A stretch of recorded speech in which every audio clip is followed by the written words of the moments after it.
നമസ്കാരം. ഞാൻ നിൽക്കുന്നത് തിരുവനന്തപുരം വലിയവിള കുണ്ടമൺകടവ് ജംഗ്ഷൻ സമീപമാണ്. മെയിൻ ജംഗ്ഷനിൽ നിന്നും വെറും 150 മീറ്റർ മാറി ഏകദേശം 8.25 സെന്റിലായിട്ട് 3000 സ്ക്വയർ ഫീറ്റ് കൂടിയ ഒരു അടിപൊളി അത്യാധുനികമായിട്ടുള്ള ഒരു ആഡംബര വീടാണ് നമുക്ക് വിൽപ്പനയ്ക്കുള്ളത്. അതും ഇതിന്റെ പ്രൈസ് റേഞ്ച് കേട്ട് കഴിഞ്ഞാൽ നിങ്ങൾ ഞെട്ടും. ഇതിന്റെ ഫുൾ വീഡിയോ കൊച്ചുവീൽ പ്രോപ്പർട്ടീസ് എന്ന യൂട്യൂബ് ചാനൽ കൊടുത്തിട്ടുണ്ട്. അതിലേക്ക് ഇതിന്റെ വിശദമായിട്ടുള്ള ഒരു വീഡിയോ കൊടുത്തിട്ടുണ്ട്. വീഡിയോ കാണുന്നവരെല്ലാം തന്നെ നമ്മുടെ ചാനൽ ഫോളോ ചെയ്ത് വീഡിയോ ശ്രമിക്കുക. ആഡംബര വീട് എന്ന് പറഞ്ഞാൽ അക്ഷരത്തിൽ ആഡംബര വീട്. പ്രൈസ് റേഞ്ച് എന്ന് പറഞ്ഞാൽ വളരെ കോസ്റ്റ് എഫക്റ്റ് ആയിട്ടുള്ള നല്ലൊരു ലൊക്കേഷൻ, നല്ലൊരു വീട് ആഗ്രഹിക്കുന്നവർക്ക് എന്തുകൊണ്ട് പർച്ചേസ് ചെയ്യ വീടാണ് ഞാൻ ആദ്യമേ പറഞ്ഞു.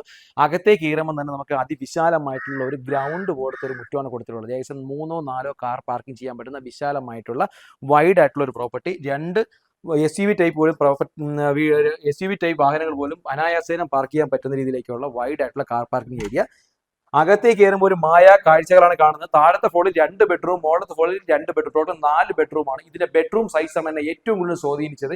ഏകദേശം ഓടിക്കളിക്കാൻ പറ്റുന്ന രീതിയിലേക്കുള്ള 4 ബെഡ്റൂം. മാസ്റ്റർ ബെഡ്റൂം ഏതാണെന്ന് നമുക്ക് ഒരു കൺഫ്യൂഷൻ തോന്നുന്ന രീതിയിലേക്കുള്ള വളരെ വൈഡ് ആയിട്ടുള്ള ഒരു ബെഡ്റൂം സൈസാണ് ഈ വീടിന്റെ ഏറ്റവും വലിയ അഡ്വാൻറ്റേജ്. താഴത്തെ ഫ്ലോറിൽ 2 ബെഡ്റൂം, മുകളിലത്തെ ഫ്ലോറിൽ 2 ബെഡ്റൂം, ടോട്ടൽ 4 ബെഡ്റൂമാണ് തരുന്നത്. നമുക്ക് മുകളിലും താഴെയുള്ള ഫുൾ വീഡിയോ നിങ്ങൾ ഒരു കാരണവശാലും ഈ വീഡിയോ മിസ് ചെയ്യാൻ പോകില്ല. ഇതിന് വ്യത്യസ്തമായ ഒരുപാട് കാര്യങ്ങൾ ആഡ് ചെയ്തിട്ടുള്ള ഒരു ബഡ്ജറ്റ് ഫ്രണ്ട്ലി വീടാണ്. ഞാൻ ആദ്യമേ പറഞ്ഞു 9 സെന്റാണ്, 3000 സ്ക്വയർ ഫീറ്റ് ആണ്. മെയിൻ റോഡിൽ നിന്ന് ഏകദേശം 150 മീറ്റർ മാത്രമാണ് ഇതിലേക്ക് വരാൻ ഡിസ്റ്റൻസ് എന്ന് പറയുന്നത്. ഈ പ്രോപ്പർട്ടിക്ക് ഉദ്ദേശിക്കുന്ന വില എന്ന് പറയുന്നത് 1,69,00,000 രൂപയാണ്. നെഗോഷ്യബിൾ ആണ്. നിങ്ങൾക്ക് ഈ പ്രോപ്പർട്ടി പർച്ചേസ് ചെയ്യാൻ താല്പര്യമുണ്ടെങ്കിൽ തീർച്ചയായും താഴെ കാണുന്ന നമ്പറിലേക്ക് വിളിക്കുക.